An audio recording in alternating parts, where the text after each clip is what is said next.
Olá pessoal, sejam todos bem-vindos ao canal Prodops. Eu estou aqui com meu amigo Clécio novamente. A gente vai falar sobre Data e AI e principalmente começando o ano de 2026.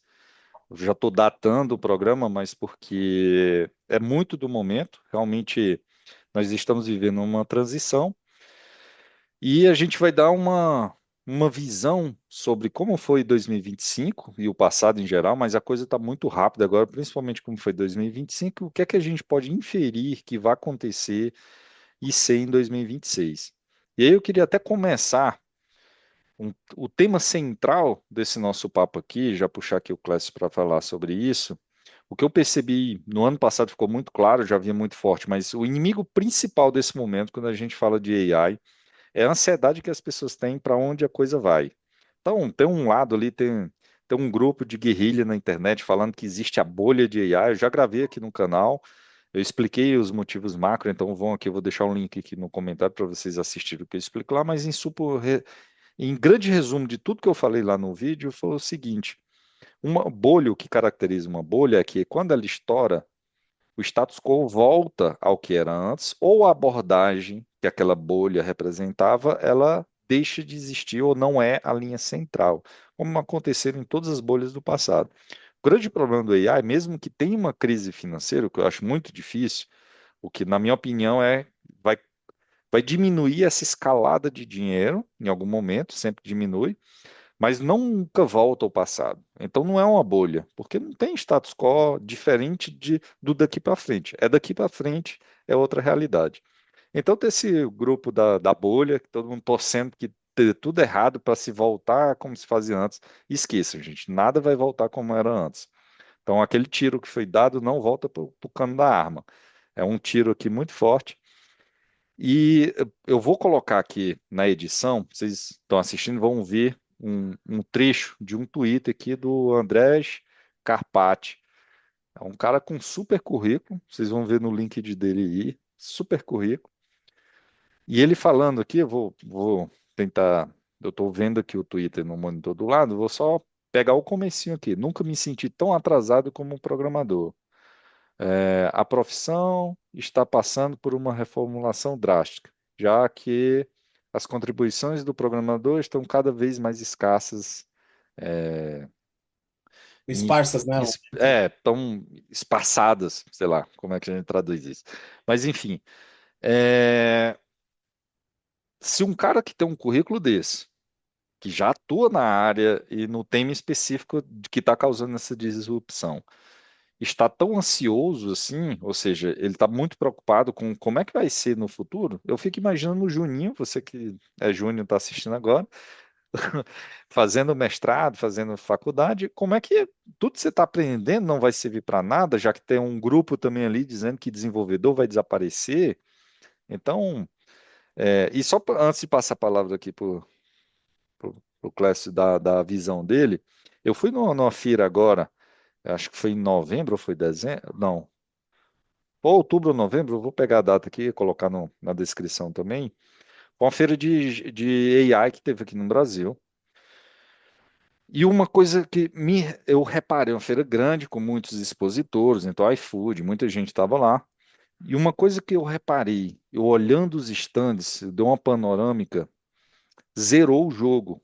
Antigamente, toda feira de tecnologia envolvida, você tem ali as clouds, você tem IBM, Oracle, você tem as grandes consultorias, então Accenture, enfim. Dessa vez, era todo mundo não específico da área. Então você tinha, como o iFood, que eu falei, um grande player de AI aqui no Brasil, mas ele não vende tecnologia ainda, né? Não vende tecnologia direta.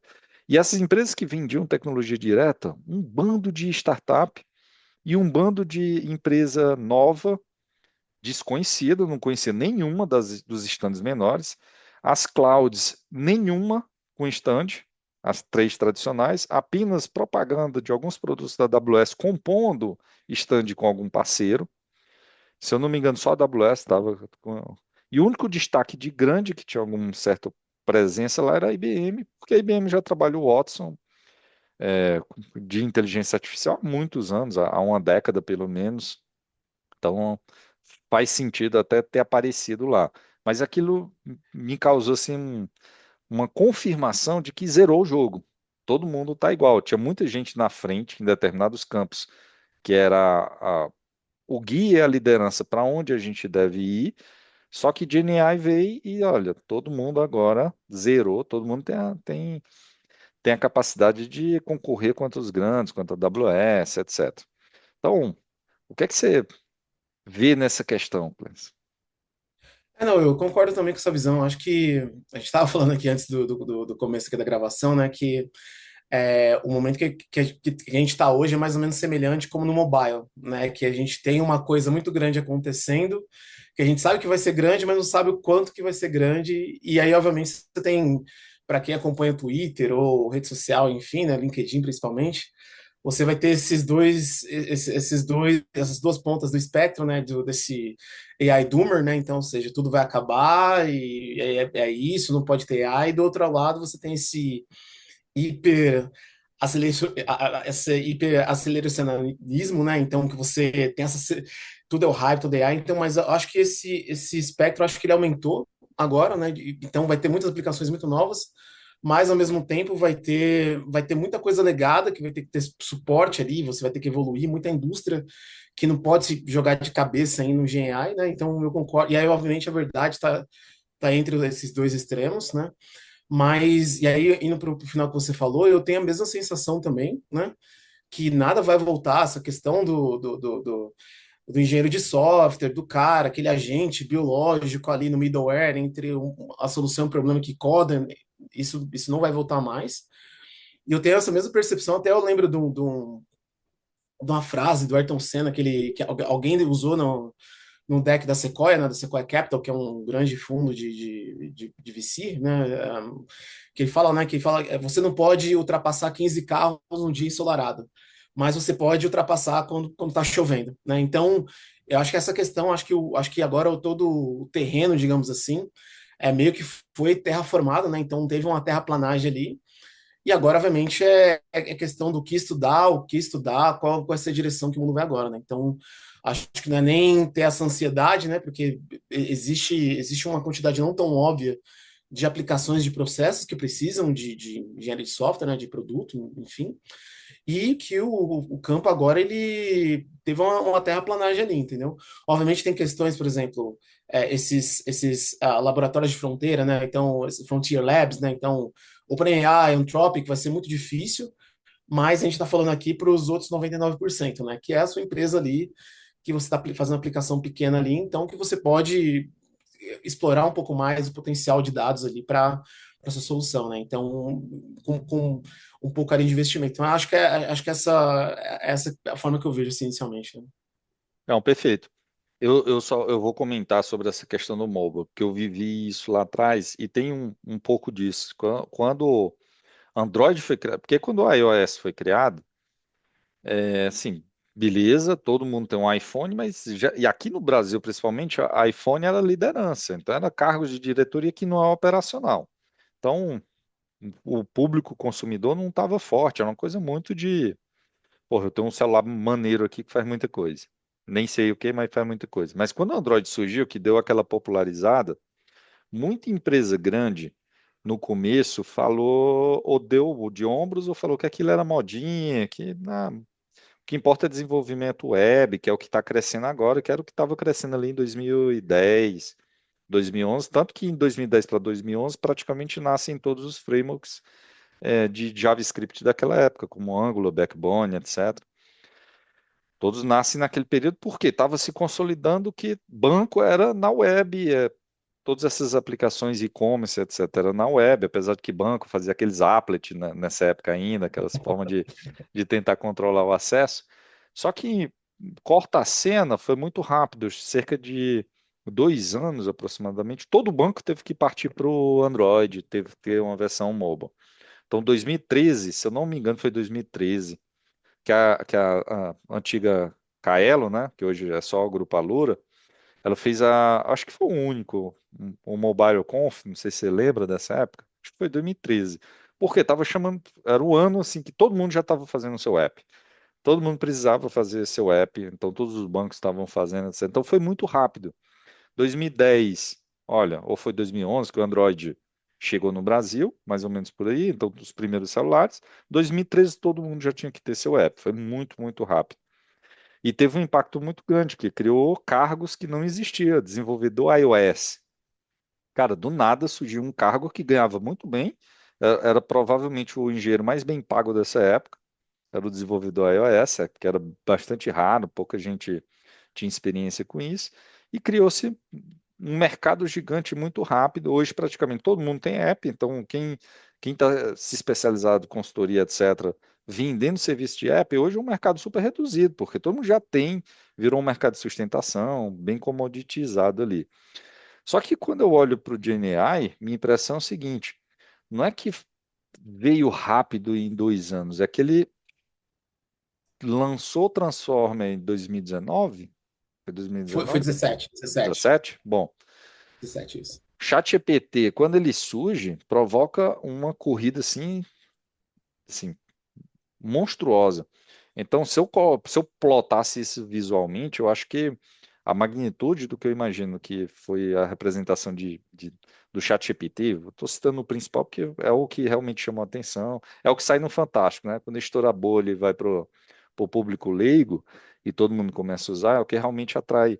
Cara, eu colocaria ele, sei lá, uma potência de 100 vezes maior do que foi a representação de mobile para o mercado, porque aí voltando para 2005, 2025, cara, em 4, 5 anos, eu nunca vi na história da humanidade recente, aqui de tecnologia, monopolizar todo o discurso de todos os eventos.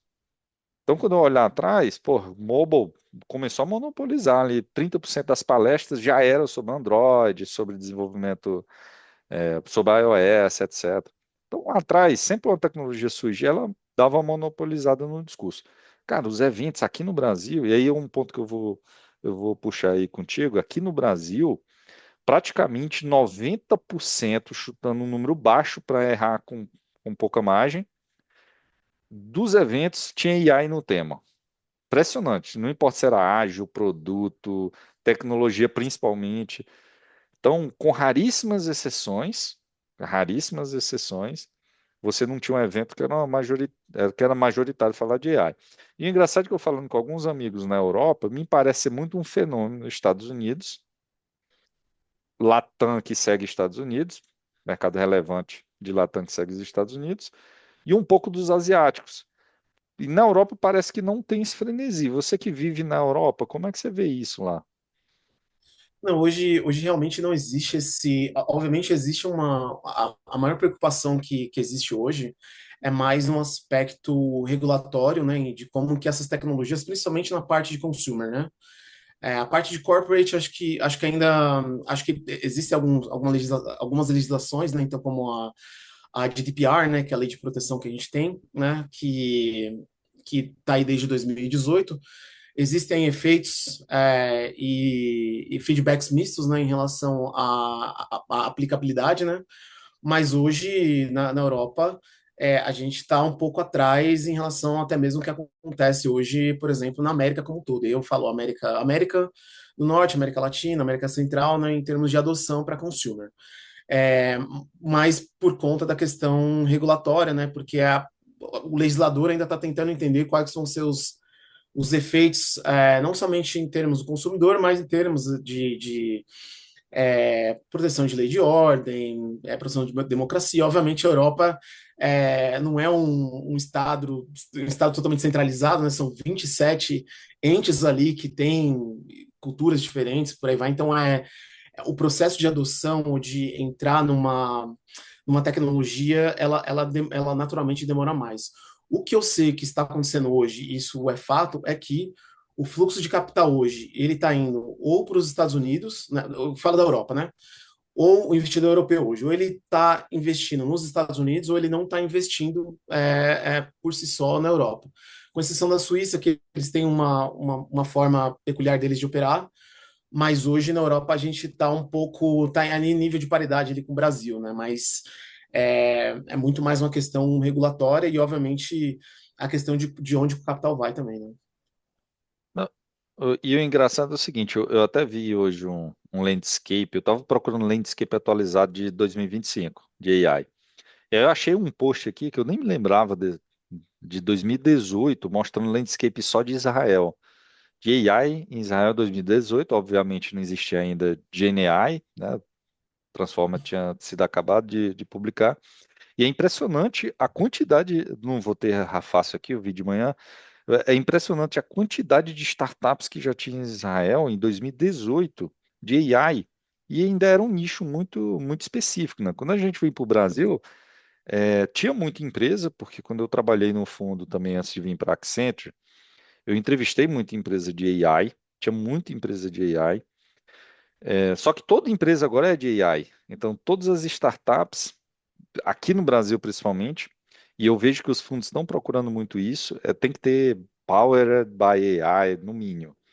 Sim. E na Europa eu não estou vendo esse ecossistema tão grande. A gente tem alguns clientes lá na Europa, inclusive, que praticamente não estão falando muito sobre o tema. Como é que está esse mercado de empreendedorismo, startups também lá na...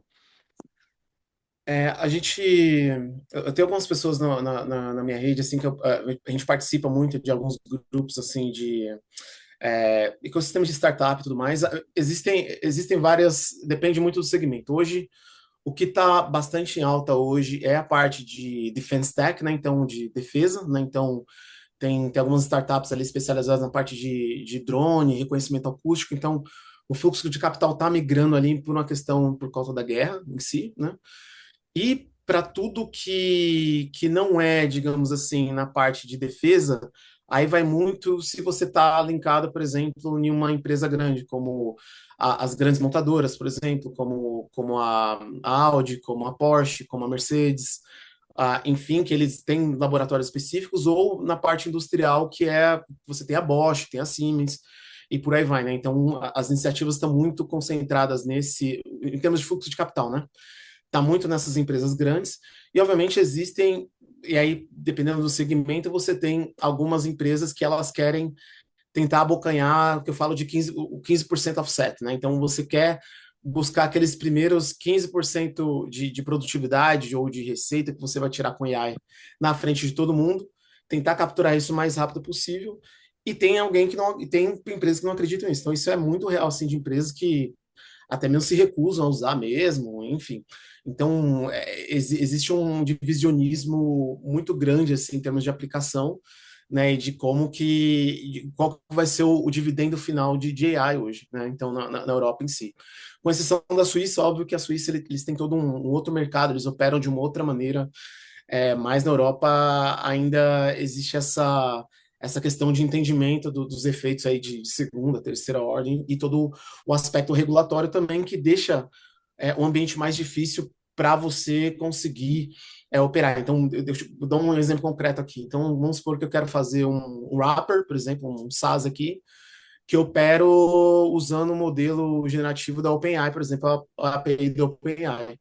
Existe uma série de regulações, guardrails, que precisam tá bem explícitos na forma com que esses dados vão ser transmitidos para a OpenAI, entendeu? Então, que é uma peculiaridade, eu não vou falar vantagem ou desvantagem, que aí fica a critério de quem está assistindo aqui avaliar, mas restrições ou peculiaridades que o empreendedor, por exemplo, da Ásia, do leste da Ásia não tem, ou que da América do Sul não tem, e principalmente da América do Norte não tem também, entendeu? Então, acho que essa que é a grande pedra assim que na Europa ainda a gente está carregando ainda para deslanchar aí na parte de investimentos com AI e por aí vai, né? Não, maneiro. E engraçado, e falando de Europa, quando eu estava na faculdade ainda, em 2000, por volta de 2000, entrei na faculdade em 99, foi em 2000 que um chefe meu foi fazer um curso em Portugal. Por incrível que pareça, Portugal nessa época, não sei se ainda é hoje, a universidade mais bem conceituada de machine learning, inteligência artificial, era em Portugal. Agora eu esqueci se era Lisboa. Bom, ficava em Portugal. E me parecia muito forte essa questão de, nessa época, 25 anos atrás aproximadamente. E é engraçado como talvez, não sei se é causado por, mas principalmente tem essa influência da legislação, etc. Você vê um mercado um pouco pujante comparado aos Estados Unidos, né? Porque você tinha já excelentes universidades há bastante tempo e não tem essa cultura toda de startup, como você vê no resto do mundo. Mas E, enfim, e até isso até refletido aí na Mifon, né? Hoje que a gente escuta falar muito pouco da Mistral, apesar da Mistral ainda ter uma penetração de mercado grande assim no corporate, né? Mas a gente não escuta falar da Mistral, né? Hoje em dia a gente escuta falar da é. OpenAI, e por aí vai, né? Não, é engraçado que, por exemplo, a Volks, que é um cliente nosso, a Accenture trabalhou nesse produto chamado Otto, foi o primeiro produto de AI lançado aqui no Brasil. É no lançamento de um modelo de carro. Pô, vocês vão me perdoar, gente da VW, esqueci qual modelo aqui de cabeça. Eles lançaram, foi um maior sucesso e levaram para a Alemanha lá, levaram para a Europa, para a montadora levou lá para a matriz. Eu vou até convidar o Fernando, o head de responsável por esse projeto lá na VW. Ele já gravou aqui no canal comigo sobre outros assuntos. Eu vou até convidá-lo para voltar aqui para falar sobre o Otto. Foi um grande projeto da VW, premiado, ganhou o prêmio ano passado, enfim, foi aqui do Brasil, né? A Accenture trabalhou nesse projeto aí, eu vou convidar a turma para vir falar aqui. Bom, mas aproveitando esse gancho aqui, dado que a gente comentou ali sobre o mercado, etc. Antes da gente entrar para responder para a turma, o que fazer frente a tudo isso que a gente está falando? Eu queria ouvir de você um pouco o que é que você viu que se consolidou aqui no final de 25, ou seja, a gente vê uns 5 anos, vamos considerar, né, 4 anos, um mercado super instável no sentido de que empresa grande, empresa pequena que saiu do nada e já é bilionária, etc., que aí favorece muito o discurso da bolha do AI. Então, é uma coisa muito movimentando, mas o que é que está consolidado? O que é que a gente aprendeu em 25, principalmente agora com os resultados saindo ou não, né? Porque quem prometeu e não conseguiu entregar já passou o ano fiscal. Aliás, já tem uns 4 anos aí de burburinho e aí já dá para dizer que certas promessas não vão acontecer. Mas o que é que você está vendo aí que se consolidou? Passamos dezembro de 25 e agora, olha, isso aqui já é mais certeza. Olha, dentro da questão da nossa temática aqui, acho que tem várias coisas aí que a gente aprendeu ao longo desse ano, né, com a evolução aí de tudo que aconteceu na área, né? Acho que a primeira é que a parte de agentes, né, veio para ficar, então acho que essa é uma coisa que já é uma realidade, né? Então, e o curioso é que essa parte de agentes, né, é uma parte que ela demorou um pouco para pegar tração, né, em termos de adoção, ali, enterprise e tudo mais. Mas agora todo mundo está conseguindo ver que existia uma quantidade não tão pequena de tarefas ali que precisava ali de um nível de automação e de uma interação ali com uma LLM qualquer ali, que você conseguia fazer algumas tarefas ali. Então, existe uma quantidade grande das tarefas, aparentemente, né? Então, a parte de agentes ali está consolidada, já é uma realidade em si, né? A segunda, de cabeça, é a parte do MCP, e aí o que eu vejo é que a parte do MCP ela não vai vir tão grande para a parte de aplicação, como eu acho que a própria Anthropic pensou, né, que seria um novo REST, não, isso não vai acontecer. Mas o que eu estou vendo hoje no mercado, até mesmo onde eu trabalho, é que a parte do MCP vai ser para fluxos de aplicação interna. Então, você tem um monte de time ali com cada um com seu RP, um tem um Dynamics, outro tem um SAP, outro tem um Salesforce, e é a questão toda do, cara, faz o MCP na frente aí, vamos trocar dado aí, vamos fazer essa parte de interligação aí, né, de integração, interligação de dados ali. E o número 3, só para a gente fechar aqui, depois a gente pode expandir mais, é que, mesmo com essa questão toda do vibe coding, de que o custo marginal de você subir uma aplicação que eu digo assim, né? Infraestrutura e código rodando, entregando um endpoint, uma aplicação HTTP, por exemplo, um web service, por exemplo, esse custo marginal ele caiu bastante por toda a questão dos tokens e dos modelos fundacionais. Porém, a parte toda de observabilidade e suporte de como que o dia um, né, que fala no Accelerate, né? Então, ó, você faz a sua aplicação. O dia um é quando você tem a primeira venda ali, quando você vai ter sustentar aquilo, né? A questão do dia um ainda é uma questão muito aberta ainda, né? Então, acho que são essas três questões que eu vejo assim que os maiores aprendizados assim de 2025, pelo menos para mim, né? Mas na sua opinião assim, o que você vê de aprendizado e a gente Não, perfeito. Até no você estava falando aí, a gente não combinou, gente. Pauta aqui. Nós estamos no, não só no improviso, mas com trazendo nossas convicções aqui sobre os temas. Bom, o que é que eu vejo? Lembra quando eu falei da Fira há pouco tempo, que eu fui e eu vi que o jogo zerou? Eu vinha falando, até por experiência, eu já vivi várias crises, entre aspas. Toda mudança grande de tecnologia, primeiro nasceu o desenvolvimento web, eu estou falando quando eu comecei, né? Não as antigas. Então, eu peguei logo ali no começo do bug do milênio, ali, naquela época, meio que nasceu o que a gente chama de desenvolvimento web, que praticamente não existia antes, e muitas empresas começaram a migrar para aquele desenvolvimento, depois veio o mobile, veio cloud, mais ou menos no mesmo período. Aí você tem uma mudança do mercado que há 25 anos todo mundo tinha que fazer o seu contas a pagar e receber.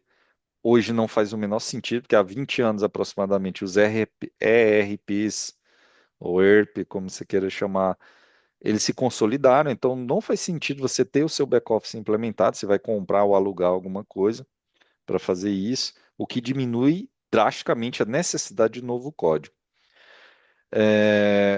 Isto posto, o que eu vejo agora que está se consolidando, vou começar até pelo. Depois eu comento um pouco sobre o que você falou, que eu concordo com eles também, mas eu vou um pouco mais alto nível. Para mim, a primeira coisa, com base nisso tudo, é que, apesar de 20 anos de literatura consolidada de produto digital, a gente não tinha mercado a grosso, tirando aqueles poucos nativos digitais, em abandonar o modelo projeto tradicional, antigo. Abandonar no sentido de não ser o guia de como fazer CAPEX, OPEX, etc. Organizar a empresa. AI, não só GenAI, AI em si, ele é muito laboratorial, ele tem muita exploração.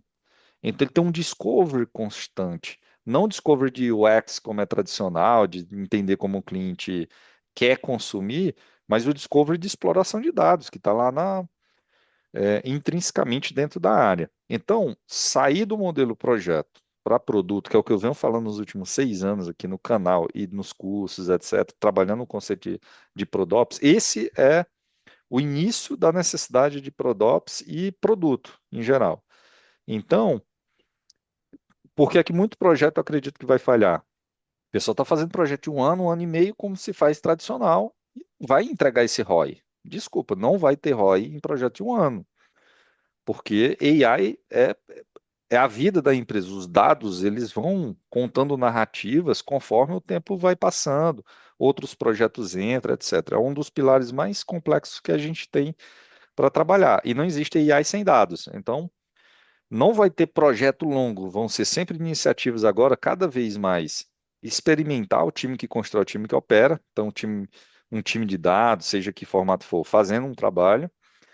E se você for encomendar consultores, etc., vão ser projetos de tiro curto, 3 meses, 6 meses no máximo. Aí você pode até ir evoluindo aquele projeto. Começou com 3 meses, opa, entendemos, vamos fazer agora 6 e por aí vai. Acho que o primeiro fator que eu acredito que se consolidou é que as empresas, aqui, olhando para o Brasil principalmente, mas eu creio que lá fora talvez de forma orgânica está acontecendo a mesma coisa, é que os projetos, como se estavam pensando, não entregaram o ROI adequado. Porque se gastou muito e não tem esse resultado direto no balanço final. Essa inovação ela não está saindo ali no lucro da empresa, no GMV, etc. Eles vão perceber naturalmente que não dá para fazer projeto tradicional. Isso muda tudo, porque pouquíssimos líderes hoje sabem fazer um bom CAPEX e OPEX baseado em produto, fugindo daquele modelo de projeto tradicional, que era muito fácil. Eu faço um business case, estimo aqui o projeto, estimo um ROI e toca para o conselho aprovar. Esse é o primeiro ponto.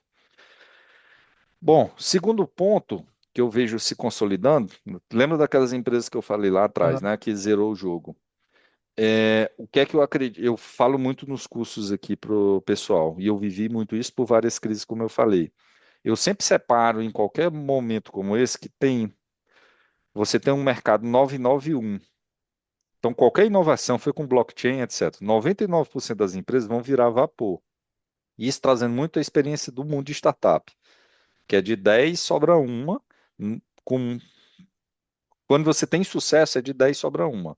Então, e só que no geral eu gosto de dividir 991. De 99% das empresas, de cada 100, uma vai vingar. De cada grupo de 100 que você for pegando, uma vai vingar. Esse 1%, ele tem uma loteria aí. 0,5 é de comprador, 0,5 é de quem vai ser comprado.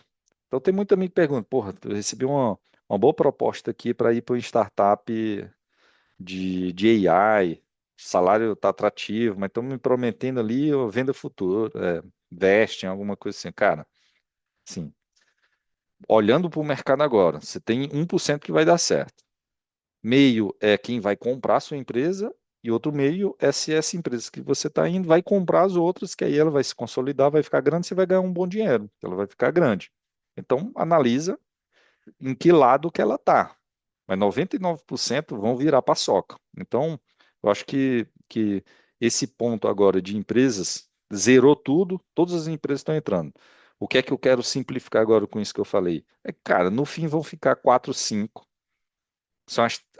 Olhando para o nosso mundo aqui de tecnologia e na minha perspectiva de consultor, olhando para a consultoria, tem 1 milhão de opções, mas vai ficar AWS, Google, Azure, aí vai vir por fora IBM, Oracle e mais uns dois play, e elas vão comprar todo o resto. Dificilmente vai ter outra empresa. Ah, Databricks, mas Databricks já é um pedaço da Microsoft, então tá ali dentro Já. desse modelo. Mas, ô, Mifão, eu queria colocar em cima de o que você falou aí, que eu acho que é uma coisa interessante para a parte do Prodops, que é uma coisa que eu estava vendo aqui, que eu lembrei de uma palestra, acho que do Felipe Castro, que ele deu na Lincoln Ban 2017, olha só. E aí ele falando a respeito do porquê que a gente tinha que parar de usar métricas waterfall. Depois a gente pode colocar o vídeo aqui na descrição, mas a parte do vídeo dele que liga com muito o que você falou é que ele tem uma parte que ele coloca a parte de produto em três categorias, né? Então a primeira, que é a parte de execução, né? Então o que você precisa ali de repetição e previsibilidade e de sucesso 100%. Então você vai ter ali na sua empresa uma coisa para você otimizar algum processinho ali de ORP, controle de horas e por aí vai. Então, nesse campo, a variância ela tem que ser muito baixa, porque você depende de uma consistência, de um nível de repetição consistente ao longo do tempo, né? Aí o segundo, né, em relação a esse fluxo de inovação, que é a parte de experimentação, né, que ele chama de experimentação e descoberta, que é algo que você também colocou, né, que é mais ou menos a parte dos 20% da Google, né? Então, que tinha lá em 2010, 2012, enfim, né? Que aí você tem algumas iniciativas, você vai usar um pouco da tecnologia para descobrir algo que você não entende muito bem ainda, mas você pode ter alguns ganhos marginais em relação àquilo ao longo do tempo, né? Que é por exemplo, sei lá, usando a analogia do petróleo, né, que ele falou, né? Então, repetição e previsibilidade seria o teu poço de petróleo, então o pipeline ele tem que funcionar 100%, na extração de óleo tem que funcionar 100%. A segunda parte, né, que é a parte de descoberta, então onde que você vai furar, então, e como você falou, né? Se você pode até gastar 10% ou 20% ali, mas se você conseguir uma coisa que te dá 10x, então é uma coisa que você vai ter que ter essa parte de descoberta, né? E experimentação. E a última parte, que é a parte de exploração, né? Que é alguma coisa assim, moonshot mesmo. Então, que até colocou um exemplo do carro elétrico na época, né? Olha só, carro elétrico, carro full safety drive, né, e tudo mais, que são coisas que você já sabe que é fundo perdido, mas você executa tanto na fronteira dali da pesquisa e da exploração, que de repente você consegue uma tecnologia que vai habilitar a experimentação e a descoberta do step anterior que vai te dar 10x, né?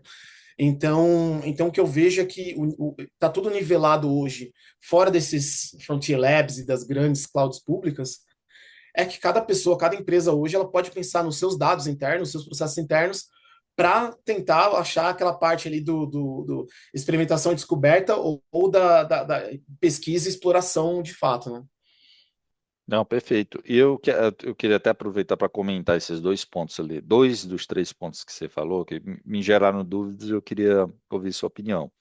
Você falou ali sobre os agentes. Com certeza, a gente acho que está tão consolidado que as três grandes clouds já meio que padronizaram suas plataformas e estão centralizando em torno disso, né? Que é o Vertex no Google, o Bedrock na AWS e agora o novíssimo Foundry da Azure, que é dar essa plataforma para você construir os seus agentes de forma organizada, porque antes cada produto nessas clouds, cada produto de AI meio que era independente de qualquer forma, era um serviço independente, eles estão concentrando ali num orquestrador de agentes para facilitar isso. Para mim está super consolidado. Só que eu vejo o seguinte, desenvolvimento ao longo do tempo, a gente sempre criou abstrações. Então, eu fazia linguagem de máquina ali há 40 anos atrás, coloquei as primeiras linguagens, COBOL, já para dar uma roupagem mais fácil, e foi crescendo. Teve uma época, por exemplo, programar com Delphi no desktop, tinha uma abstração ainda maior, que era desenhar e escrever pouquíssimo código, fazer mais ligações das coisas, que aí você ligava com o database e fazia o de para, então você já tinha ali um princípio de no-code bem forte. Em cima desse conceito dos agentes, você acredita ou acha que vai surgir ainda algum, que a gente talvez não saiba ainda, mas vai surgir alguns níveis de abstração para ser muito mais fácil do que o no-code que nós temos hoje, no sentido para os devs, falando para os devs, no sentido de eu me aproximar mais com essa programação declarativa de dizer, olha, eu quero isso, quero isso, quero isso, e o código-fonte, por exemplo, se é um bytecode que ninguém entende, como é que você está vendo aí para 26 principalmente, mas no futuro? Olha, eu penso que nessa altura que a gente está hoje, 2025, até depois dali dessa questão do ChatGPT e GenAI, em termos de linguagens em si e ferramental, eu não creio que vai acontecer um movimento semelhante como o do no-code ali, que começou ali no final de 2023, no começo de 2024, assim, de uma hiperabstração muito grande.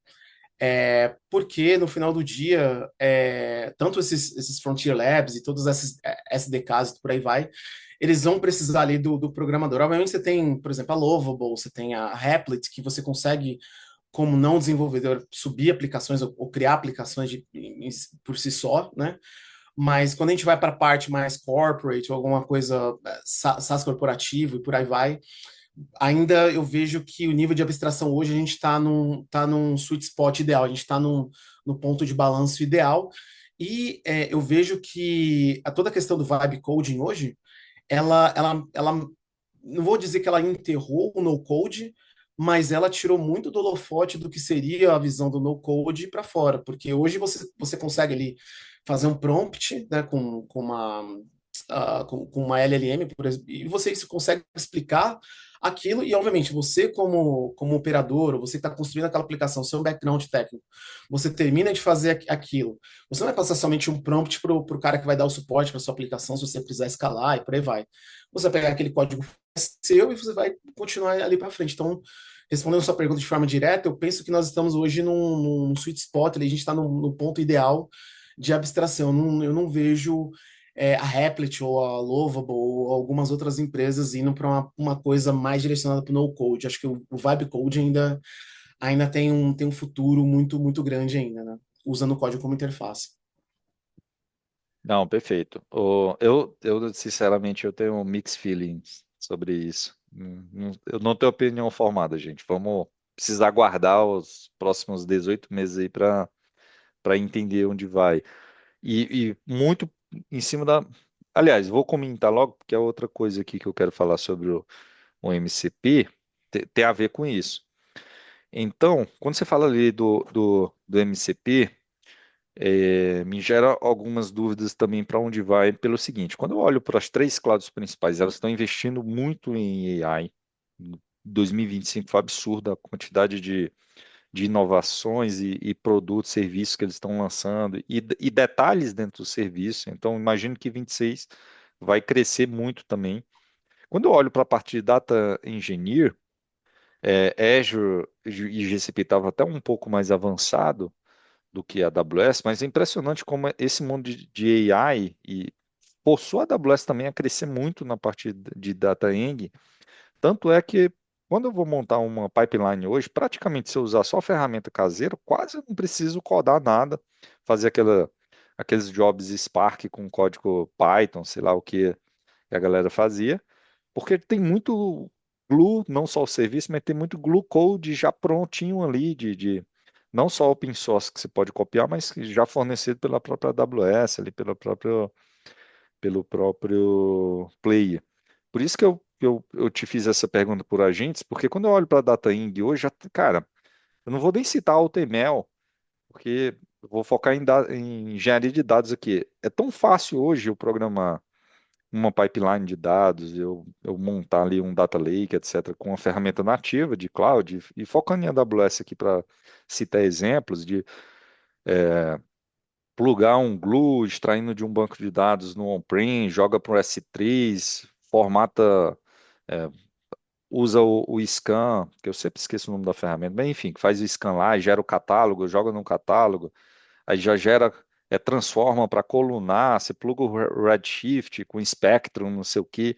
Cara, assim, um cara leigo em dados que nem eu, que não fiz minha carreira com parte nisso, hoje eu consigo criar uma coisa que um profissional há 5 anos, pô, o cara precisava de um PhD ali de dados para fazer a parada praticamente automática, só plugando os serviços ali, fazendo um Terraformzinho, alguma coisa assim. E aí eu fico imaginando, pô, será que todo esse esforço que fizeram para Data Eng, se trouxer para a parte dos agentes, não vai fazer uma camada super abstrata também para a gente? Mas enfim, só comentando por causa do meu mix e filho, mas o que eu quero entrar na parte do MCP é o seguinte, falando em Data Eng mesmo, nos últimos 15, 20 anos, se evoluiu muito para analytics. Quando você pega os dois mundos tradicionais de OLTP, parará, então você tem o transacional analytics, sempre foi muito bem dividido. Tem o creme la creme para o transacional, porque sempre foi muito caro e difícil, então está aqui um conjunto de técnicas e ferramentas, bancos desconhecidos, enfim, coisa muito específica, e tem o transacional que era 80-20 da coisa. Por causa de GenAI, o híbrido entre esses dois, inclusive até de persistência, por causa de GNI, bancos de VectorDB, enfim, bancos que quase a gente não via, vieram para o protagonismo para resolver RAG, para fazer uma série de pontos ali que está mais próximo ao tempo real do que o modelo de Batch Analytics. Só que no mundo Batch, você tem um mundo que eu tenho um tempo para processar. No mundo próximo ao tempo real, tem uma série de mecanismos que a gente não desenvolveu, tanto que estão aparecendo termos híbridos. Eu até esqueci, eu li esses dias agora de persistência que eles estão chamando de HT. Ah, não vou lembrar o nome não. Então, uma persistência híbrida que serve tanto para analítico como para transacional ali no meio, etc. É, e aí, quando você fala do MCP ali, você não acha que, dado essa necessidade que não tinha tão forte latente antes, de ter muito transacional agora envolvido nisso. Os protocolos que a gente tem não servem e a gente vai precisar realmente que o MCP ele venha também com uma camada de protocolo diferente, talvez até formato de dados, mas eu acho que Parquet, Avro já pode ser ignorância minha, mas eu creio que já estão suficiente ali para o que a gente tem. Mas para fazer essa carga de processamento em quase tempo real ou em tempo real, dado a necessidade que vai puxar agora, vai funcionar o MCP em cima desses protocolos ali de HTTP, etc. Eu acho que é uma pergunta em aberto essa ainda. A questão do MCP todo, acho que foi a intenção por trás da Anthropic para estabelecer o padrão de interoperabilidade entre LLMs, né, e aplicações. Foi uma boa intenção, tanto é que agora eles já foram para a Linux Foundation e tudo mais, né, o padrão em si. Mas o fato hoje é que grande parte do que a gente conhece hoje como MCP, você já tem arquiteturas de dados, né, que já conseguem suprir aquilo com protocolos de interoperabilidade que já existem, né? Ou seja, o FTP, seja a questão de mensagens, seja APIs, por exemplo, seja um gRPC e por aí vai, né? Então, o que eu estou vendo hoje é que a minha percepção é que o MCP ele foi muito jovem, muito rápido, né? Como padrão, acho que foi um padrão que tem uma intenção boa por trás, mas talvez não vai ser o padrão que vai vencer.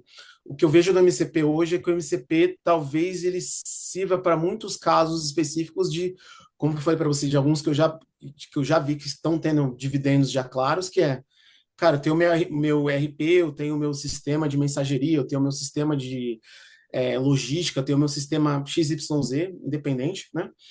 E eu coloco o MCP ali na frente ali, e, cara, você pode solicitar coisas ali pro meu MCP, mas não nessa parte de interoperabilidade como a gente vê hoje, sabe? Do tipo, camada de tempo real, eu penso que ainda existe o mundo das alternativas, das opções que a gente já tem hoje estabelecidas, elas são muito boas assim, talvez o MCP não seja o use case ainda, sabe? Mas não sei, qual que é a sua percepção que você tem hoje Não, do então, MCP? eu pensei, me gerou mais dúvidas quando você falou do MCP, que não estavam, eu não tinha me atentado sobre a consolidação dele, realmente é o padrão. Eu não lembro, não sei nem se tem outro, eu só conheço o MCP de fato. E você falando ali, eu me lembrei dessas características de ter uma necessidade de um novo protocolo de dados, de um novo protocolo de rede, enfim, dado esse modelo. O que eu sei, já por experiência e vendo os projetos acontecerem, é que o que nós temos hoje é arisco para esse modelo, onde eu vou traduzir uma engenharia de dados muito próximo do tempo real. Então, praticamente nenhum cliente meu está preparado nem em infraestrutura. Então, a gente tem nem data center preparado o suficiente para, se as empresas resolverem focar muito isso, até porque todos os projetos de Data Lake, etc., sempre foram muito pensados do BET e Analytics. Então, eu não tenho também muita opinião do que pode vir, não. Uhum. E Não, é- não, só antes de você complementar, eu penso muito num gráfico muito antigo da Continental, que fala que a sua real necessidade de você ter. Eles tinham um gráfico XY ali, que fala que a sua necessidade de tempo real ela vai ser linear à sua capacidade de decisão em tempo real, né? E aí, obviamente, você tem a questão do custo para isso. Então, e eu não sei se o MCP ainda é a ferramenta para esse tempo real, que você paga por token, você paga infraestrutura, você paga inferência, que eu acho que é o nome do jogo, que vai ser esse 2026, que a gente não falou ainda, né? sim. Que é o grande gargalo. Então, eu estou nesse campo também de que eu vejo eu ainda vejo o MCP um pouco uns dois pés atrás com a arquitetura de tempo real. Mas além das arquiteturas de tempo real também, o que você consegue ver mais em relação do MCP como padrão? Não, então, eu vi o MCP ali como uma consequência natural e orgânica em cima do que tem, né? Do que nasceu aí. Como são players que cobram por token, que é uma forma válida e justa, e talvez ninguém nem tenha outra forma atual de como remunerar esse provedor, até porque não é um serviço SaaS como o cloud. Sim, treinar modelos, não é? Eu falo muito aqui para as pessoas e para clientes, principalmente. Cara, você não tem dinheiro para treinar modelo. Esquece. Você não vai Uhum. treinar modelo. Você vai, no máximo, fazer um ajuste, fazer uma Fine especialização, tuning. um fine tuning, alguma coisa assim, em cima de coisas grandes de quem tem muito dinheiro para fazer isso. Porque é uma parada cara, o alto processamento, etc. Pô, você não está conseguindo nem manter o seu data lake atualizado, você vai conseguir treinar modelo. Mas, enfim.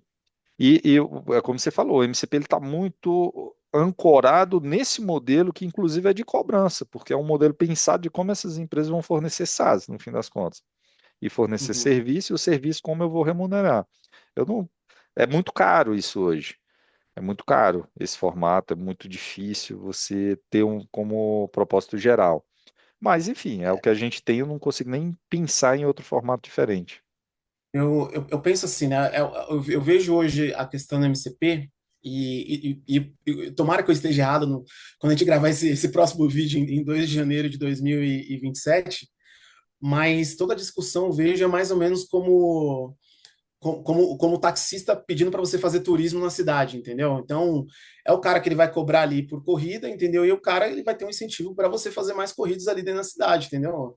Sim. É, a questão toda de como tem essa questão do custo por token, custo de infraestrutura, custo de inferência e tudo mais. Então, talvez esse é um tópico aberto ainda de como que o MCP vai se consolidar como arquitetura.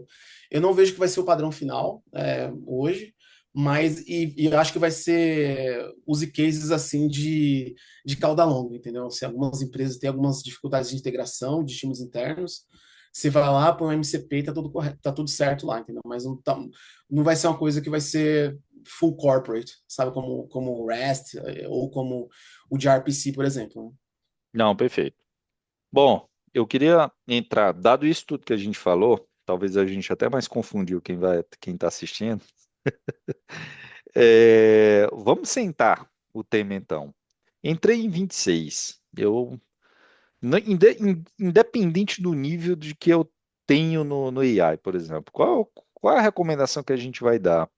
O que é que as pessoas deveriam tratar aquela ansiedade que abrimos ali o programa? Pô, as pessoas experientes tão, tão super ansiosas, sem saber como é que vai ser. Imagina o júnior, o cara pleno ali que vai começar, e eu queria até dividir talvez por perfil, quem é gestor, quem é carreira técnica, a gente dá a nossa visão aqui de como vai se consolidar. Principalmente o cara que é juninho. A minha opinião é que essa enxurrada deu muito poder para quem é sênior. O cara que sabe se virar sozinho, pô, tem material à beça, tem ferramenta à beça, e o cara já sabe se virar. O cara que é júnior, nenhuma empresa vai querer contratar um júnior para a área mais cara que ela vai investir. Então, como é que você vê essa. Vamos começar para quem é júnior, independente do perfil. Como é que o cara vai se virar agora em 26? Essa pergunta de US$ 1 milhão, né? Eu vejo de duas formas. Acho que grande parte do que a gente vê hoje com as LLMs, eu acho que meio que varreu parte ali das vagas de entrada, né? Acho que é uma realidade, como você falou no começo do vídeo, não vai voltar tão cedo, né? Acho que a transferência de responsabilidade de poder foi mais para as pessoas sênior, mas a questão, o que eu penso hoje, se eu tivesse entrando na área hoje, da forma tão hostil que o mercado está hoje é, para com as pessoas júnior, né? Eu iria muito mais para uma área hoje de uma área assim, oceano azul, entendeu? Data engineering, sabe? Que é coisas que gente, não é uma coisa tão sexy, mas vai ter demanda. Se tem AI, vai ter dado. Se tem dado, tem que ter um pipeline lá. É uma condição sine qua non, né? Como falaria em latim, né? Então, mais essa parte de data engineering, né? E, obviamente, dali você conseguir fazer essa transição.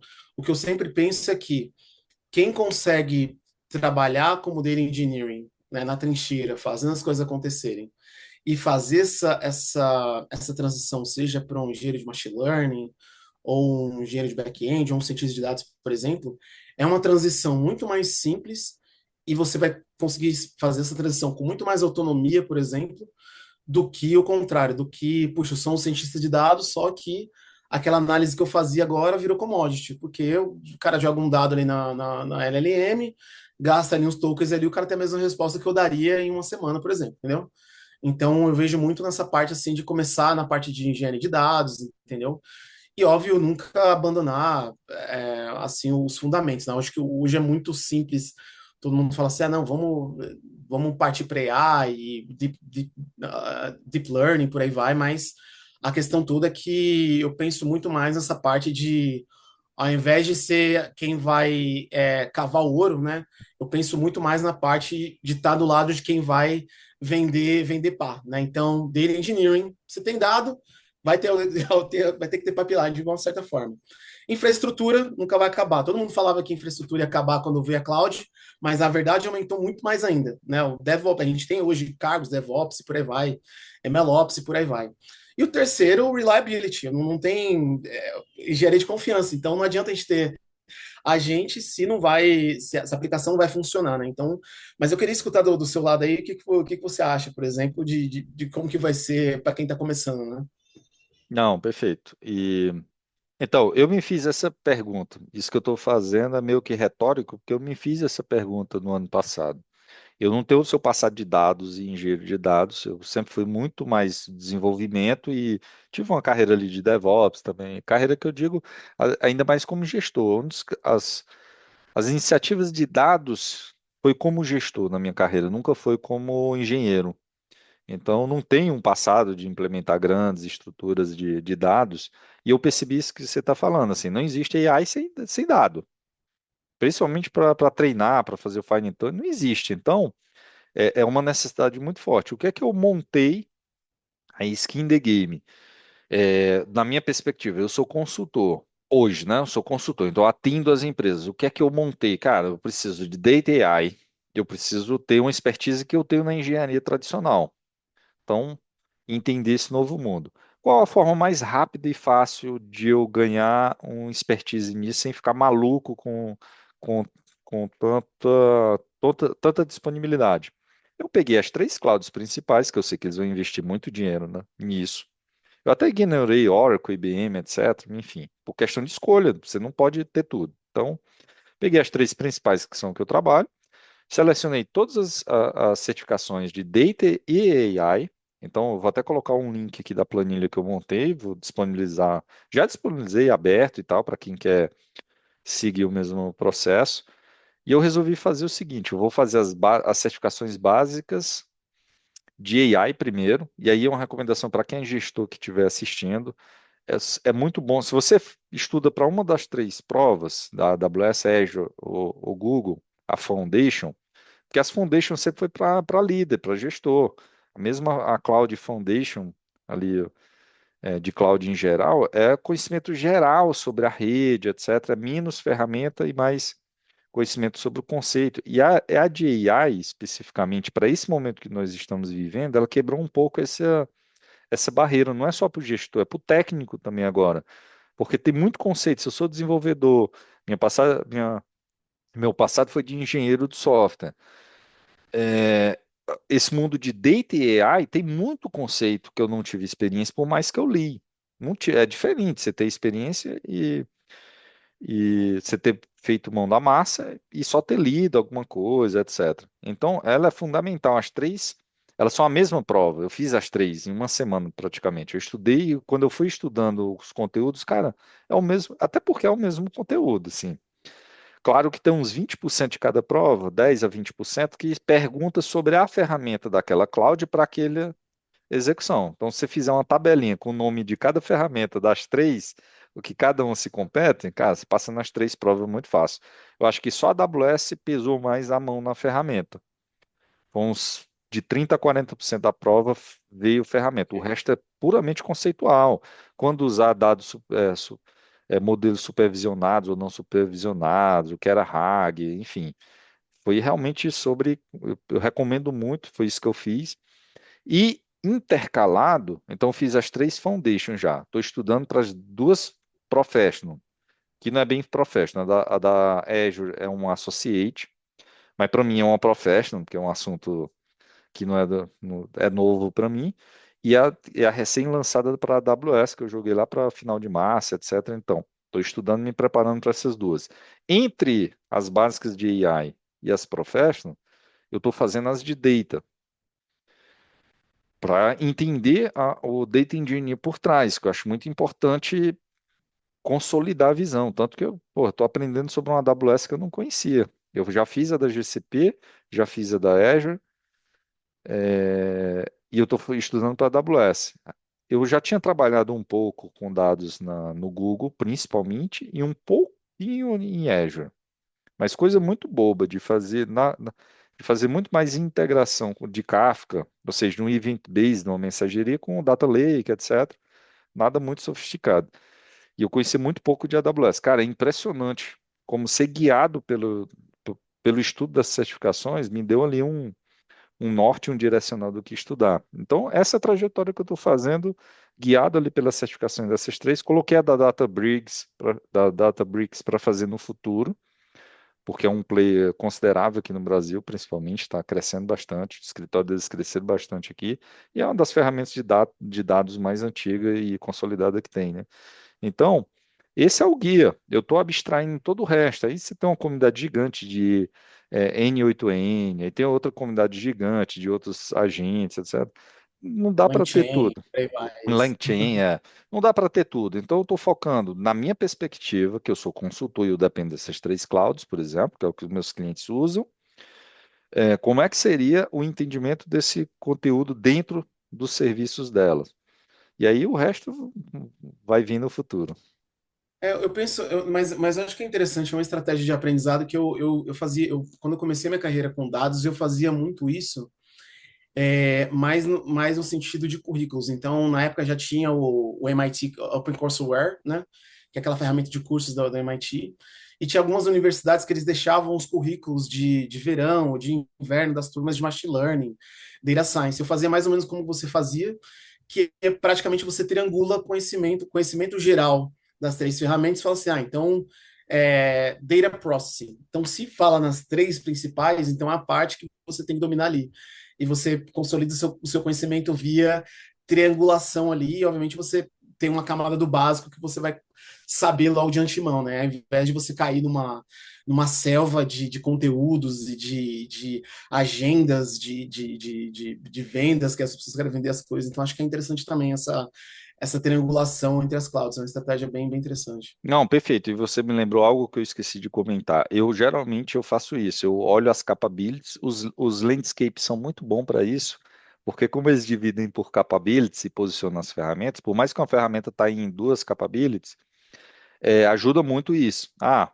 você pega a pipeline de dados, o que faz transformação, o que faz, enfim, tipos de bancos de dados ligados a dados. Então, você tem umas 8, 10 categorias. Então, eu divido primeiro pelas capabilities, aí depois eu vou ver, a AWS, como é que ela trata isso. E vocês vão ver que todas se copiam e é muito bom. E melhor ainda, eu vou dar um palmas em pé aqui para a Microsoft, porque ela chama cachorro de cachorro. Então, isso ajuda muito nas provas. Se tem um negócio que é cachorro, o nome é cachorro Azure alguma coisa. Enquanto as outras inventam um nome, Glue, Codinomes, né? Bedrock, não sei o que, cara, a Microsoft chama rede de rede. Então, é muito bom na prova, porque você só precisa saber se qual é o conceito, o nome vai estar dado da ferramenta. Cara, o último ponto aqui que eu tinha anotado para a gente falar é ir para o sênior. E para o sênior, porque é o seguinte, em contrapartida, AI deu muita ferramenta por sênior, e o júnior hoje está bem complicado de entrar no mercado de trabalho. Porque as empresas vão contratar. As empresas só querem sênior no fim das contas, mas são obrigadas a contratar plenos e júniores pelo volume de disponibilidade. Dado que um sênior hoje consegue ser produtivo por 3, 4 dele, por causa de AI, então, times que antes eu precisava de 6, 8 pessoas, eu vou ter 2, 3 ali no máximo. E fica cada vez mais difícil do júnior entrar. Então, vai ter um cenário bem ruim nos próximos anos para quem é júnior. Mas para o sênior também, em contrapartida, porque na hora que eu tenho essa mudança de mercado, eu tenho uma visão muito errada por meio das empresas de que a demanda, a visão de demanda e oferta, eu não tenho tanta demanda para ser feita agora, então eu vou achatar os salários, não preciso contratar muita gente, então de forma orgânica você vai ver cada vez mais o salário ser achatado ali, porque passa aquela falsa impressão de que todo sênior agora é igual, porque o Copilot é quem é o protagonista, e não é bem a verdade. Não é bem a verdade. O ser humano é quem vai saber como usar ali aquela ferramenta de forma mais promissora. Eu diria até que o cara que é sênior agora e que aprende bem como ser produtivo com AI, cara, a variação vai ser muito diferente do que era do cara do passado, que eu tinha dois sênios ali desenvolvedor Java. Tem um cara que é melhor por ter mais experiência, estudou um pouco mais, só que, pô, não era tão melhor assim. Para o trabalho do dia a dia, trabalho padrão, tinha uma velocidade muito próxima. Já com tudo mudando assim, com imprevisibilidade do que vai ter, etc. quem dominar como ser produtivo com essas ferramentas, talvez vai ter um volume ali de produtividade muito superior ao seu parceiro, ao seu colega ali de lado, e isso vai causar um problema muito grande em termos de como precificar. Como é que eu precifico essa galera? Qual que vai ser o salário que eu vou oferecer, dado que eu também estou diminuindo posição? Então, como é que você vê isso para o sênior? Eu vejo de duas formas hoje. A primeira é a parte de ferramentas, né? E a segunda é a parte da mentalidade daqui para frente, né? Então, no custo de ferramentas, acho que hoje o fator limitante hoje é o custo por token, né? O custo de energia elétrica e o custo por token dos grandes labs, né? Para eles vender esses tokens, né? E obviamente vai ser uma coisa que vai ter um aspecto deflacionário, né, na geração de código. E aí, se esse código está certo ou não, cada pessoa ali pode avaliar, né? Mas como a gente está falando do sênior aqui, o custo por token ele vai diminuir, então vai ter um fator de produtividade ali que ele já vai ser dado, né? Então a empresa ela vai contratar ali não vou dizer o Copilot, mas por exemplo um Cloud Code, enfim, ou o OpenAI, e por aí, o Codex por aí vai, né? Então esse fator de produtividade ele já vai estar dado e já vai estar acessível por X dólares por mês, e aí as empresas já vão contar com esses 15%, 10% a mais que uma dessas ferramentas vão dar, e aí, obviamente, o que vai controlar isso vai ser o custo por token. Já na parte de mentalidade, que vem na parte do que você falou dos seniors, eu acho que a grande questão hoje é que se no passado um pessimismo mais racionalista, ou estar atrás, ou ter uma coisa muito mais artesanal, homemade ali, era uma coisa que você tinha uma garantia de qualidade, de consistência ao longo do tempo, essas ferramentas novas, principalmente aí agora com o Opus 4.5, por aí vai, eu acho que esse é um estado mental muito perigoso para se estar, porque hoje o código já não é mais o nome do jogo, mas sim o conhecimento de domínio que você tem e das ferramentas de arquitetura de como que você vai conseguir fazer essas coisas acontecerem, né? Esse ferramental todo. E o que eu vejo hoje, não sei se felizmente ou infelizmente, enfim, eu vejo duas cidades, né? The Tale of Two Cities. Uma cidade que você tem uma galera super que para acelerar mesmo, galera fazendo tudo no Cloud Code, o dia inteiro no CLI e por aí vai, né? Enfim, e uma outra galera hoje, e uma galera, e eu posso colocar aqui isso dentro da minha bolha, do meu círculo, né? Então talvez faz parte da minha demografia, mas de mais ou menos uns de 35% a 40% das pessoas que elas literalmente elas não usam, assim, e as pessoas falam, cara, não quero nem encostar nessas ferramentas, as ferramentas me atrapalham, enfim, né? E o que eu vejo é que o que eu vejo é que a parte das pessoas mais júnior que estão adotando, elas já estão fazendo um offset na galera sênior que está mais cético, digamos assim. Eu tinha visto isso numa palestra de um venture capital que eu fui quando a gente estava na Suíça, né? Que tudo bem que foi muito cedo para dizer isso, né? Mas imagina, por exemplo, o universo de si, né? E que o Batman ele pudesse voar. O Batman tem capa agora, né? Então aquela questão que diferenciava parte ali dos poderes do Super-Homem, ele vai ter a tua visão de raio-x, vai ter a super força, mas agora o Batman ele consegue voar agora, entendeu? E aí entra numa coisa que você já escreveu algum tempo atrás, que é do programador ali, do faixa preta e do faixa azul. E aí você vai estar tendo um cara hoje, não gosto de muito de usar analogia, né? Mas você vai ter um cara ali que com a ferramenta vai ficando um pouco mais completa ao longo do tempo, dando um offset numa uma galera que fica um pouco mais para trás, um pouco mais cética, digamos assim, né? Então, eu vejo que para o sênior, eu acho que, e principalmente agora no momento do mercado que a gente está agora, que todo mundo está olhando para eficiência, né? Talvez esse não seja o momento de exercer um hiper racionalismo ceticista, empirista, enfim, mas tá com mente aberta, ver onde está a fronteira e tentar explorar ali na fronteira, né? Eu acho que é para esse mundo que a gente está indo agora, né? Mas qual que é a sua opinião, assim? Como que você vê hoje para o sênior, os próximos passos, hein? Cara, e o pior que você citou esse exemplo aí do faixa azul, faixa roxa. Eu acabei de ter uma discussão com um amigo que é de uma Big Tech, que eu estava questionando dele justamente sobre aquela cultura das entrevistas fantásticas que virou ali o FAANG, que virou aquela turma ali de o cara precisar fazer uma rotação de matrizes na entrevista e o cara vai trabalhar com jQuery, com JavaScript ali no dia a dia. E ele é um defensor, inclusive, de continuar a ter esse padrão, porque sempre se contratou, se filtrou, é uma espécie de concurso público ali das Big Tech, né? Se filtrou o cara que sabia mais Uhum, ciência da computação. E o que eu vejo é que o cara que for mais esperto agora no uso disso, do uso de todas essas ferramentas, e sim, uma grande oportunidade para um cara júnior pleno. O grande dificuldade do júnior é esse racional do prompt engineer, de como ele saber fazer a pergunta que ele não tem a base para isso. Eu acho que o pleno tá no time ideal para o pleno, porque a oportunidade que ele tem realmente virar o sênior em 2 anos. Porque essa necessidade de entender se eu vou usar list ou map, de eu entender Big O, de eu entender a anotação no código que eu estou fazendo, cara, com uma boa iteração, eu peço a explicação, a ferramenta me dá a explicação, escreve o código, eu vou iterando ali, vou criando. Eu que sou bastante limitado e não sou desenvolvedor no dia a dia, sou mais gestor, arquiteto, etc.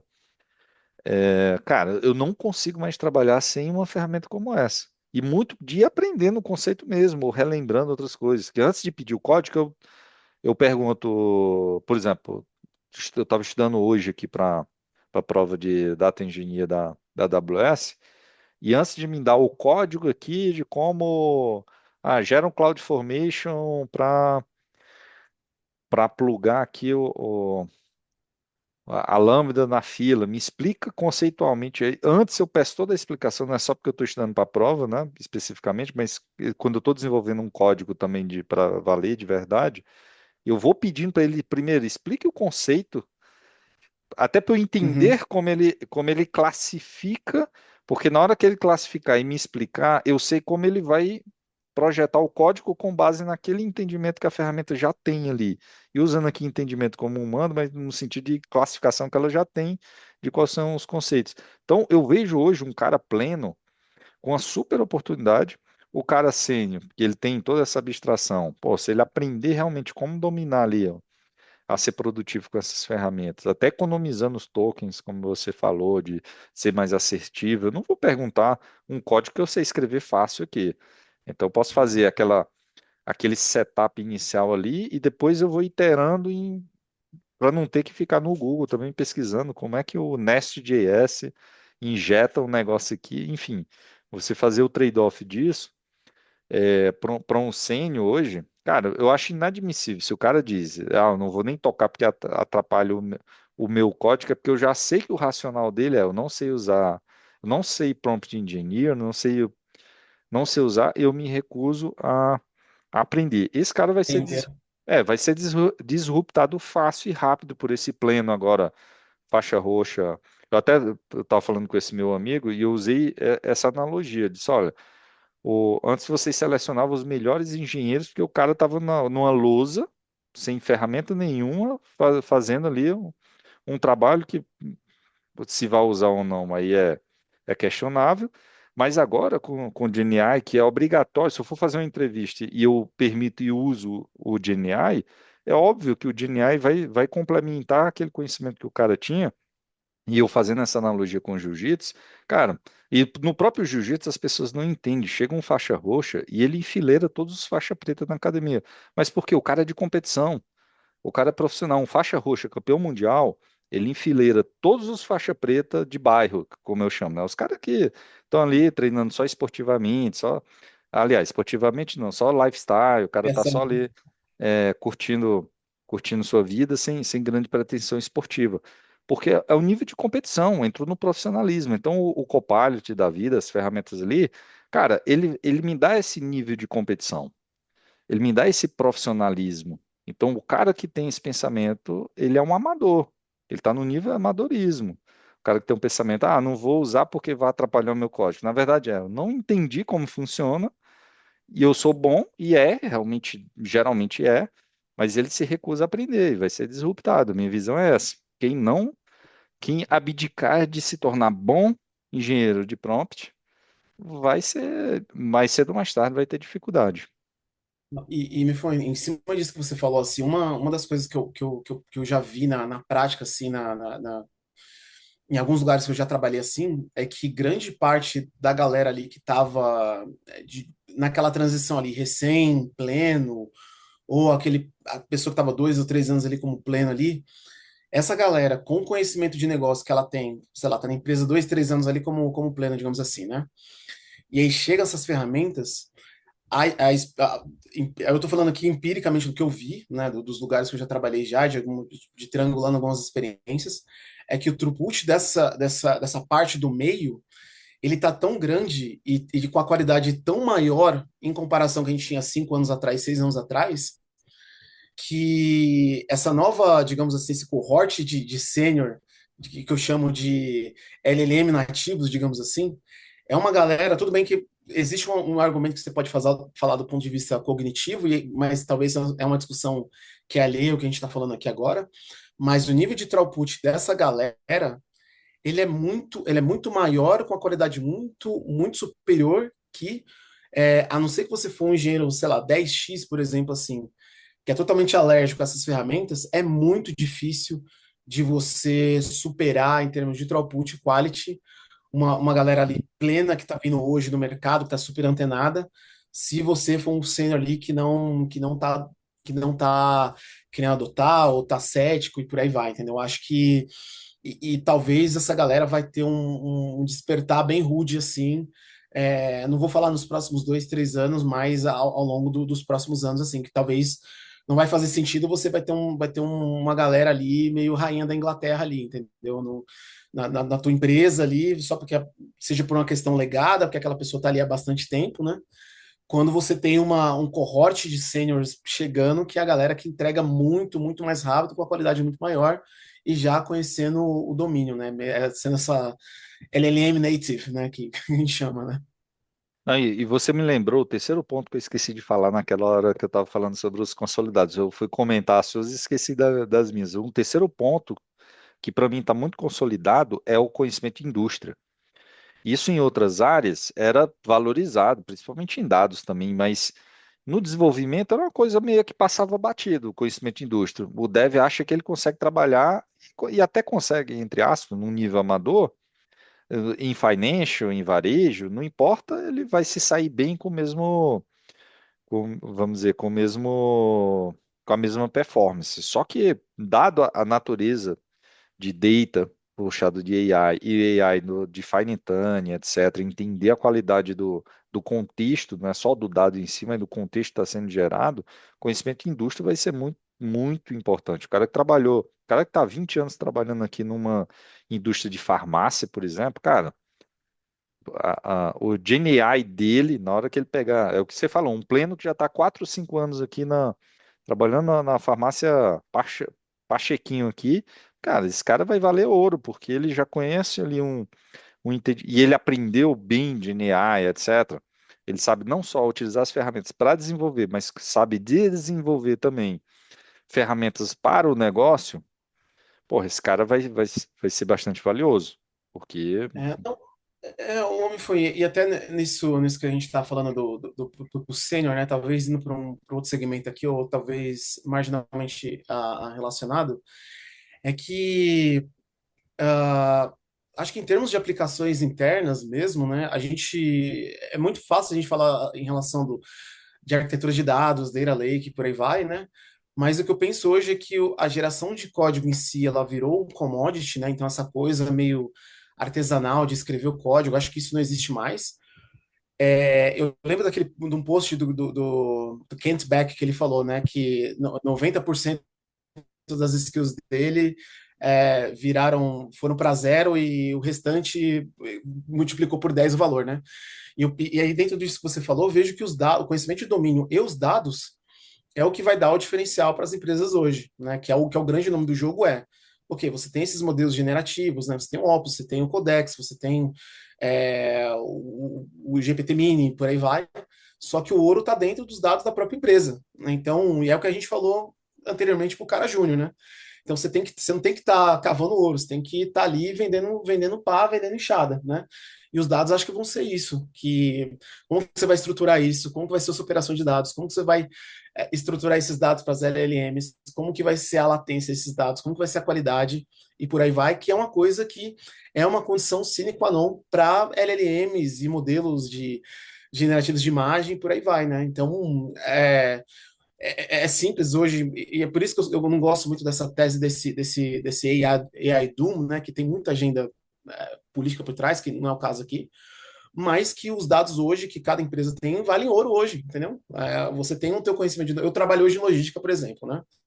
Então, eu estou na indústria hoje que seguramente movimenta ali entre 8 a 10% do PIB mundial, né? E aí você fala assim, mas por que que você não vê a Google, vê essas grandes empresas indo para logística, né? Tirando a Amazon, que é um caso especial. Porque tem muita regra de negócio, tem muita negociação, tem muita coisa que os dados nem são capturados, por exemplo, entendeu? Então, como você vai colocar o LLM ali se ela não sabe nem como que é um fluxo aduaneiro de uma operação de transporte aéreo, por exemplo, entendeu? Que é uma coisa que fica no PowerPoint, fica na prancheta do cara, fica no conhecimento do boca a boca, entendeu? Então, capturar esses dados e transformar isso em produto usando dados, usando AI ou machine learning, o que quer que seja, ou regras, né? Eu acho que isso vai ser o nome do jogo, né? Que a parte de geração de código, eu penso que virou commodity. Quem tiver nessa mentalidade, digamos assim, e não souber como que as coisas, como que o mercado vai andar para frente, vai ser bastante complicado. Vão ser tempos difíceis. Não, e o que você falou ali dos dados da empresa, isso é muito importante e um fator que é pouco discutido na internet, inclusive nas provas ali das cláusulas que eu citei de Foundation, eles sempre falam ali sobre viés e tirar viés, mas não existe nada sem viés. Inclusive, todos os modelos, padrões e abertos, eles são modelos baseados no viés científico. E tem um viés, e talvez não é o que você quer para o seu negócio. Eu vou pegar um exemplo. Toda vida que sai um novo modelo, eu tenho três assuntos e temas que eu testo todos eles nesses três temas. São três temas polêmicos, eu vou abrir só um aqui de exemplo que talvez seja o menos polêmico. Eu sempre pergunto e questiono sobre a invenção da capoeira. Cientificamente, ou seja, na academia, principalmente vindo do Brasil, se tentaram nos últimos 70 anos demonstrar e provar que a capoeira é uma herança africana. E ela não é. E eu vou mais longe, ela não tem nada a ver com a África, a fundação e a formação dela. Mas é tema para outros vídeos. Só que todo vídeo eu testo em cima do conhecimento que eu tenho e conheço por participar de grupos históricos de artes marciais, só que vai contra o que a academia consolidou. Então, o ChatGPT quer mesmo sem o argumento, no final, sempre ele nunca vai aceitar. Citando o ChatGPT, mas acontece com todos. Eu estou sempre errado. O que eu quero dizer é Uhum, que eu estou sempre longe do que é científico, do que é esperado. E engraçado que teve uma interação que eu estava fazendo, eu perguntei para o ChatGPT se ele entendia o que é percepção dentro da mente humana. E ele falou com toda a autoridade que tem total capacidade de percepção, citou fontes da psicologia, etc.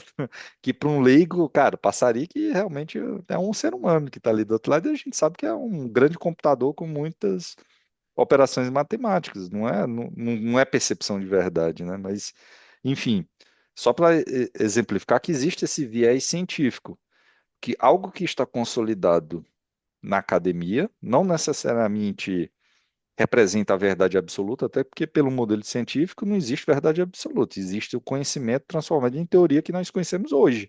Pode ser que surja alguma coisa amanhã e sempre tenho que revalidar e provar o modelo, que não é a realidade do que você vai consumir de um modelo desse. Os dados de negócio, aí trazendo para o nosso mundo aqui, muitas vezes algo que está consolidado na logística, por exemplo, cara, Mercado Livre aqui, o Meli, tem um domínio de logística dentro do Brasil que é ouro, que nenhum modelo vai ter o que eles têm. Então, esse conhecimento interno, tanto que nem a Amazon consegue competir de igual para igual com eles, estão à frente de todo mundo aqui dentro. O iFood, dentro desse conceito de entrega, não é só a entrega do alimento, é a oportunidade de fornecer o alimento certo para as pessoas no momento que elas estão precisando. Cara, é um conhecimento ouro. Você não tem concorrente do iFood aqui. Você não pensa Não, no. não, e como você falou, tem muitos dos dados. Eu conheço algumas pessoas que trabalham no iFood também, e eu já trabalhei no equivalente do iFood na Alemanha em si. Existe tanto conhecimento de domínio que não tem como esse conhecimento não está nem codificado de uma forma que você poderia treinar um LLM, por exemplo. Usando o caso do iFood aqui, por exemplo, capacity de motoqueiros, por exemplo, de entregadores, digamos assim, em qual hora? Como que você vai fazer esse capacity? Vai chover, não vai chover? Quem você tem disponível, quem você não tem? Como você calcula tempo de espera? Porque se você for fazer o planning de entregadores, você vai ter que saber o tempo de espera entre uma entrega ou outra, que o cara vai ter que parar para entregar. O cara não vai ficar só andando de um lado para o outro, né? Como você faz algoritmo de roteirização para o cara que está ali entregando a coisa para você. Então, tem muita coisa que não tem como, e é ouro, e não vai acontecer um cenário que as empresas hoje elas vão dar o conhecimento, não de forma intencional, digamos assim, né? Conhecimento de domínio para para esses grandes players, né? Então, por isso que eu penso que os dados ainda vão ser o grande diferencial, digamos assim, nessa nova era, né? Não, sem dúvida. Então, assim, por mais que você tenha modelos muito bons, esses modelos nunca vão ser suficientes quando a gente fala de mercado, porque eu preciso ajustar aqui para o meu ecossistema. E não vai ter duas empresas com a mesma história de dados. Pepsi e Coca são completamente diferentes em muitos sentidos. Então não vai ter nunca um modelo que serve para duas empresas, enfim. Bom, já estamos aqui há horas, já perdi o tempo, de quanto tempo. O que eu tirei de conclusão aqui, fazendo um super resumo na minha visão em cima do que você falou e do que eu falei aqui, e para as pessoas que estão assistindo. Sim, o que é que dá para a gente consolidar de 2025? Fechamos o ano ali com. Você precisa entender bem sobre agentes, o padrão MCP é o padrão de fato, até que venha alguma coisa no futuro. Então, ficar olhando ali o que vai, o que vai mudar. As empresas, muitas vão ser consolidadas, muitas não, desculpa, poucas vão ser consolidadas, a grande maioria, como em qualquer movimento, vão ser compradas ou vão virar paçoca. Então você tem que observar ali quem tem poder. Eu sempre aposto nas três grandes de cloud. Claro que pode vir. E correndo por fora, eu até publiquei no Twitter uma época. A IBM ela vai surpreender muita gente. Em 2030, vocês vão. Em 2030 me cobrem. Eu tenho tempo suficiente até para vocês esquecerem, mas enfim, me cobrem. Mas 2030 a IBM vai ser um player como a Microsoft é hoje, em termos de participação em tecnologia novamente, porque eles, não só pelas compras que eles estão fazendo, eles compraram muita gente no mundo cloud, DevOps, nos últimos anos, mas porque eles também vêm fazendo o Watson e tudo que está em volta do Watson há mais de uma década. Então já estavam um pouco na frente de muito concorrente. Mas tirando esses grandes aí, todas as outras são uma aposta muito, para nós que estamos aqui só observando, uma aposta muito, muito frágil. Então eu aposto nessas consolidadas. Conhecimento de indústria. Então, se você tem um conhecimento de indústria hoje, isso é bem valioso. Esqueci de alguma coisa? Bom, esse é o meu resumo aí do que olhar agora para 26 e o meu caso, eu estou me guiando pelas certificações de cloud ali, só para ter um norte do que estudar, senão você fica maluco. Sua Bom, consolidação. não, eu vejo, acho que ainda dentro dos três pontos que a gente tinha colocado ainda, a primeira é que a transição do Vibe Code para aplicações ali com algum tipo de high stakes ali, com algum tipo de responsabilidade legal ou pecuniária com alguém, ainda vai ser o nome do jogo, como que você vai integrar isso, então vai ter muita coisa de engenharia de back-end não vai embora. Eu não compro esses relatos assim de software engineer vai acabar no próximo ano, isso não existe. Alguém vai ter que integrar isso de uma certa maneira, né? Acho que essa primeira coisa não vai ter muita integração. Com mais aplicações, a gente volta no meu desenho aqui, no meu background aqui, né?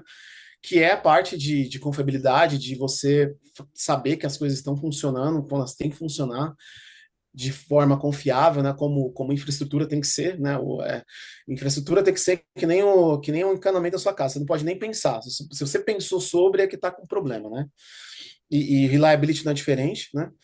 E o por último, assim, na parte mais de AI e data, por assim dizer, é, eu penso que vai ter uma renascença aí de ferramentas para a parte de data engineering, né, para consolidar mais esses dados aí, mais, não sei se vai ser ainda na parte de vector database ainda, não sei se vai ser o use case, mas parte de pipelines de dados e também a parte de agentes, né? O que eu vejo hoje, eu não vejo uma grande disrupção, assim, um killer application, assim, que vai revolucionar, mas eu vejo muitas empresas pequenas, né? Sei lá, a padaria não, mas, por exemplo, lá, sei lá, um supermercado Pascoalzinho lá, o cara tá sentado numa montanha de dados lá e, cara, vamos fazer aqui uma aplicação de machine learning XYZ aqui para fazer provisão aqui, ou alguma coisa de detecção de anomalia, sabe? Coisas bem marginais, mas que o cara consegue investir, sei lá, 5 mil, 10 mil, 15 mil,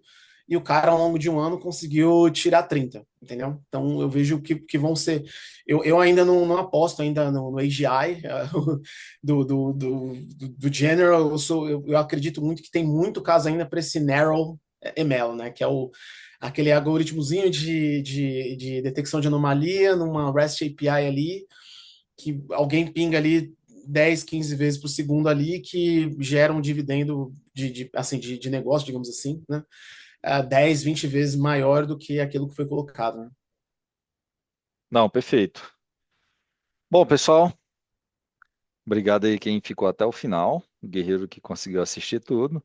Aqui é a nossa visão sobre AI, principalmente, e trazendo um ponto de vista aqui do que a gente acredita que já está consolidado e dicas aí para vocês contornarem um pouco essa ansiedade que todo mundo tem, mas não precisa morrer por causa disso. Outras crises ainda virão e, e muita coisa ainda vai acontecer.